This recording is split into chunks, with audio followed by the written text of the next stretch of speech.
Hello viewers, welcome to my YouTube channel learn with Joy. তো আজকের ভিডিওতে আমি তোমাদের সঙ্গে ক্লাস 6 সেকেন্ড ইউনিটেজ 2025 সালের পরিবেশ ও বিজ্ঞানের প্রতিটা চ্যাপ্টার থেকে তোমাদের মোস্ট ইম্পর্টেন্ট প্রশ্ন যেগুলো পরীক্ষায় আসতে পারে সেগুলো বলে দেবো।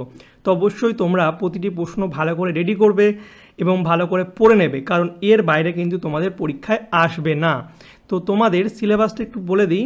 তোমাদের শিলা ও খনিজ পদার্থ, মাপযোগ ও পরিমাপ, বল ও শক্তির প্রাথমিক ধারণা, তরল ও গ্যাসীয় পদার্থের স্থিতি ও গতি এবং মানুষের শরীর, এই 5টা চ্যাপ্টারই পরীক্ষাতে হবে। এবং প্রতিটা আমি চ্যাপ্টার থেকে 3 নাম্বার, 2 নম্বর, 1 নম্বর যে প্রশ্নগুলো পরীক্ষায় আসবে আলাদা আলাদা করে বলে দেব। তোমরা অবশ্যই এই প্রশ্নগুলো ভালো করে রেডি করবে। তো প্রথমে আমরা 4 নম্বর চ্যাপ্টার শিলা ও খনিজ পদার্থ এখান থেকে শুরু করি। এখানে দীর্ঘ যে প্রশ্ন বা সংক্ষিপ্ত 3 ও 2 নম্বরের প্রশ্নগুলো তোমাদের বলে দিচ্ছি, দেখে নাও। প্রথম হচ্ছে শিলা কয় প্রকার ও কী কী, ম্যাগমা ও লাভা কাকে বলে। 3 হচ্ছে আগ্নেয় শিলা কাকে বলে, আগ্নেয় শিলা কয় প্রকার ও কী কী। খুব ইম্পর্টেন্ট, যেটা স্টার দেওয়া আছে সেগুলো বেশি ইম্পর্টেন্ট, তোমরা এই স্টার দেওয়াগুলো প্রথমে পড়বে, ঠিক আছে? এগুলো বেশি ইম্পর্টেন্ট, এগুলো পরীক্ষায় বেশি আসে। 4 হচ্ছে পাললিক শিলা কাকে বলে, উদাহরণ দাও, ইম্পর্টেন্ট প্রশ্ন।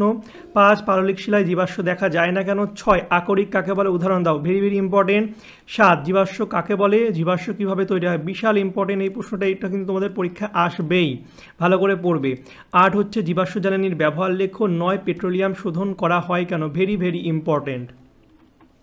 এরপরে 10 নম্বর হচ্ছে পরিবর্তিত শিলা কাকে বলে। 11 হচ্ছে জীবাশ্ম জ্বালানি কাকে বলে। তো এই ছিল 2 বা 3 নম্বরের প্রশ্ন চ্যাপ্টার থেকে, শিলা থেকে। তো এই প্রশ্নগুলো তোমরা ভালো করে পড়বে, যেগুলো স্টার দেওয়া সেগুলো কিন্তু তোমরা কেউ বাদ দেবে না।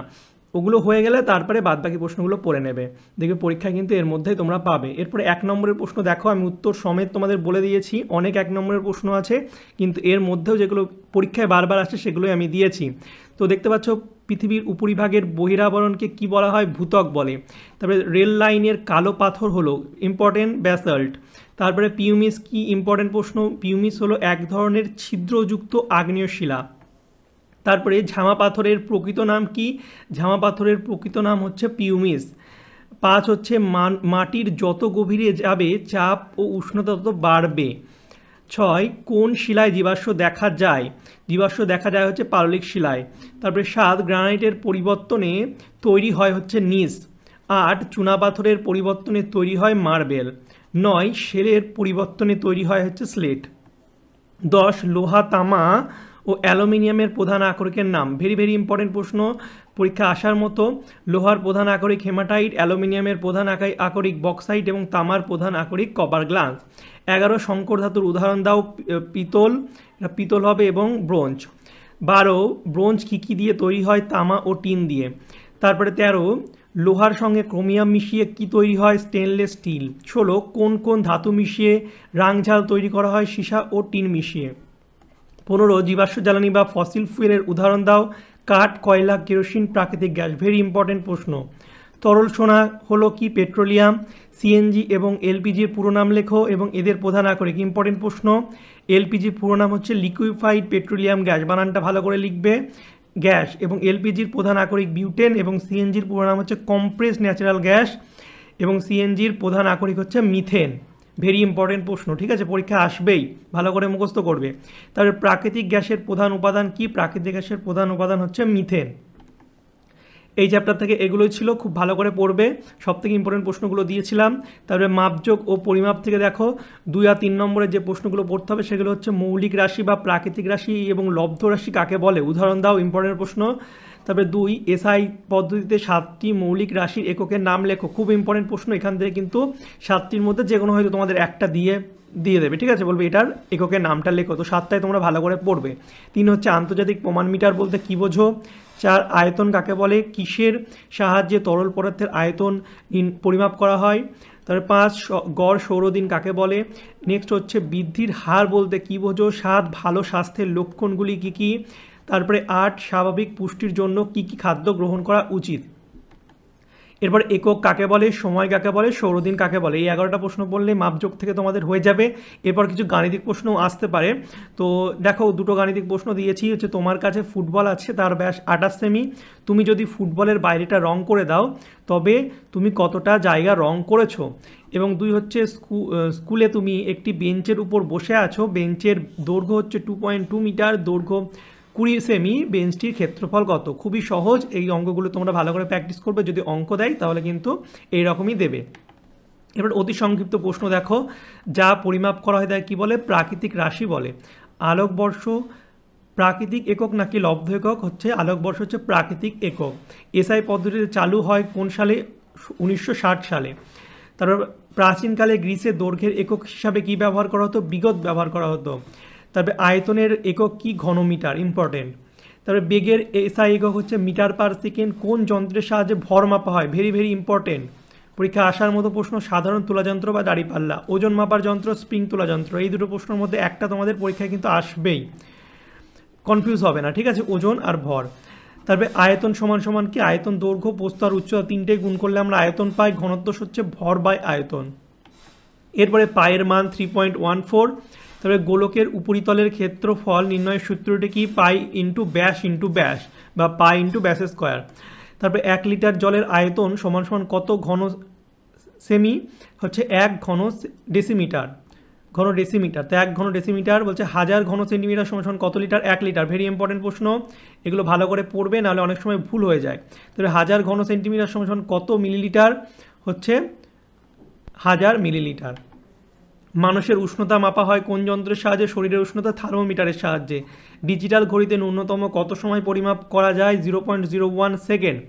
ডিজিটাল স্টপওয়াচের ব্যবহার, খুব সূক্ষ্মভাবে সময় মাপতে ডিজিটাল স্টপওয়াচ ব্যবহৃত হয়। তার উদ্ভিদের বৃদ্ধি পরিমাপক যন্ত্রটির নাম কি, অক্সোনোমিটার। ভেরি ইম্পর্টেন্ট প্রশ্ন, এটা পরীক্ষায় তোমাদের আসতেই পারে। তার উদ্ভিদের পর্ব থেকে কিসের সৃষ্টি হয়, পাতা। তারপর 21, প্রাণীদের উচ্চতা মাপা হয় কোন স্কেলের সাহায্যে, সেন্টিমিটারের সাহায্যে প্রাণীদের উচ্চতাটা মাপা হয়। আমাদেরও যেমন উচ্চতা হবে সেন্টিমিটারে। এরপরে দেখো 6 নম্বর, বল বা শক্তির প্রাথমিক ধারণা। 2 আর 3 নম্বরের প্রশ্নগুলো দেখো। বল কাকে বলে, বলের এসআই এবং সিজিএস লেখো। শক্তি কাকে বলে, গতিশক্তি ও স্থিতিশক্তি কাকে বলে, শক্তির নিত্যতা সূত্র। পরীক্ষা এটা দেবেই, ভালো করে পড়বে। তাহলে উৎপাদক কাকে বলে, উদাহরণ দাও। খাদ্য শৃঙ্খল কাকে বলে, উদাহরণ দাও। পুষ্টি স্তর বা ট্রপিক লেভেল কাকে বলে, লিন্ডেম্যানের 10% সূত্র, ইম্পর্টেন্ট, পরীক্ষায় দেবেই। নবীকরণযুক্ত অনবীকরণযুক্ত শক্তি কাকে বলে, উদাহরণ দাও। তো এই যে প্রশ্ন করা দেখছো, এর মধ্যে কিন্তু তোমরা পরীক্ষায় কমন একটা পাবেই, তো ভালো করে পড়বে। এর মধ্যে পরীক্ষায় তোমাদের আসবেই, কিছু ছাড়বে না। যেগুলো স্টার দেওয়া সেগুলো কিন্তু ছাড়বে না, তাহলে কিন্তু তোমরা লস করবে, পরীক্ষায় কিন্তু তোমরা আর পারবে না। তো যেগুলো স্টার দেওয়া সেগুলো অবশ্যই পড়বে। এবং তৃণভূমির খাদ্য শৃঙ্খল বা খাদ্য জালের উদাহরণ দাও। ঘর্ষণ কি, ঘর্ষণ বল কোন কোন বিষয়ের উপর নির্ভর করে। তো এই ছিল বড় প্রশ্ন 11টাই। এরপর অতি সংক্ষিপ্ত প্রশ্ন দেখো 1 নম্বরের, যে বস্তু সময়ের সঙ্গে সঙ্গে স্থান পরিবর্তন করে তাকে বলে কি, গতিশীল বস্তু। টানা বলের উদাহরণ হলো কি, একটি টেবিলকে টেনে আনা হলো, এটা টানা বল। ফুটবলে কিক করলে কিকের শব্দটার বদলে আমরা কি ব্যবহার বসানো উচিত, ধাক্কা।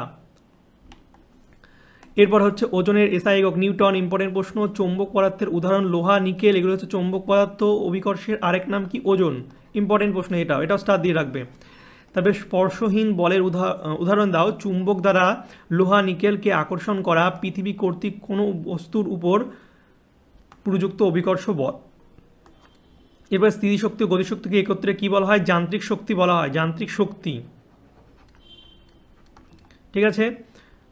এরপর পৃথিবীর সকল খাবারের শক্তির উৎসকে, সূর্য, ইম্পর্টেন্ট প্রশ্ন।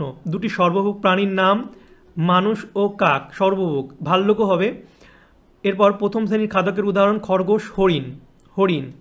তারপর হচ্ছে 10% সূত্রের প্রবক্তাকে, নিওম্যান, লিন্ডেম্যান, রেমন্ড। খাদ্য পিরামিডের একটি ধাপকে কি বলা হয়, পুষ্টিস্তর বা ট্রপিক। এরপর হচ্ছে খাদ্য পরিমাপের সবচেয়ে নিচের স্তরে থাকে হচ্ছে উৎপাদক। তবে আমরা প্রতিদিনের কাজের জন্য শক্তি কোথা থেকে পাই, খাদ্য থেকে। ঘর্ষণের ফলে বস্তুর ড্যাশ হয়, ক্ষয় হয়। তো একটা প্রশ্ন ছিল। এবার আমরা 7 নম্বর চ্যাপ্টার থেকে বড় প্রশ্নগুলো দেখব। দেখো, চাপ কাকে বলে, চাপের রাশিমালাটি লেখো এবং চাপের একক, খুব ইম্পর্টেন্ট প্রশ্ন, ভালো করে পড়বে। তরলের চাপ কোন কোন বিষয়ের উপর নির্ভর করে, বার্নৌলির নীতি, পরীক্ষা এটা কিন্তু দেবে, ভালো করে পড়বা। তারপরে হচ্ছে গভীর সমুদ্রের মাছ চ্যাপ্টা হয় কেন ব্যাখ্যা করো, ইম্পর্টেন্ট। তবে নদীর বাঁধের তলদেশ চওড়া করা হয় কেন, এটাও ইম্পর্টেন্ট, স্টার দিয়ে রাখবে, স্টার দেওয়া নেই স্টার দিয়ে রাখবে, শর্ট কোশ্চেনে দিয়ে দেয়, অনেক সময় বড় প্রশ্ন দিতে পারে।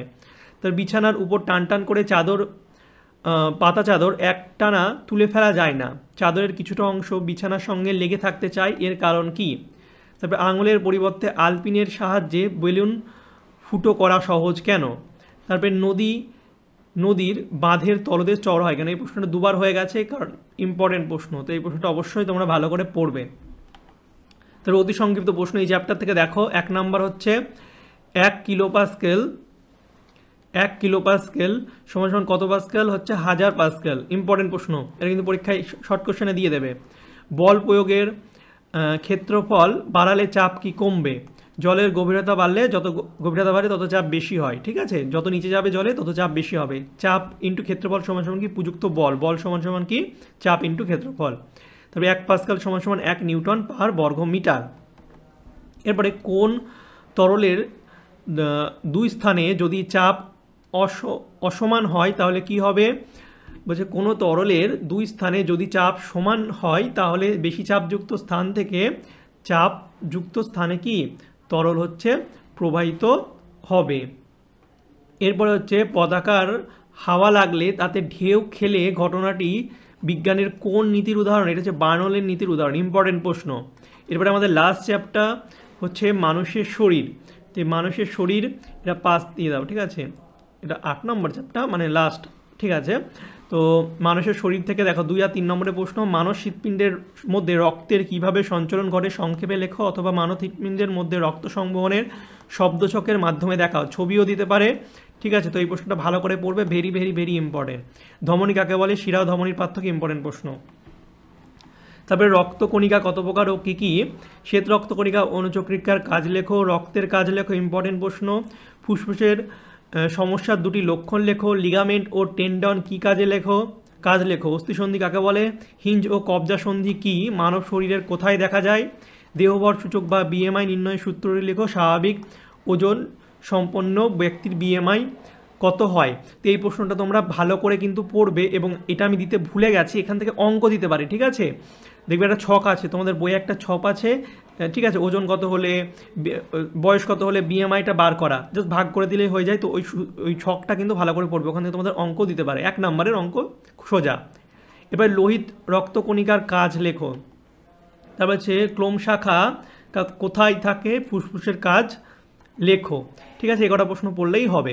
এবার অতি সংক্ষিপ্ত প্রশ্ন 1 নম্বরের মানব হৃৎপিণ্ডের অবস্থান লেখো, বুকের মাঝখানে বক্ষাস্থি ও শিরদাঁড়ার মাঝের অংশে অবস্থিত।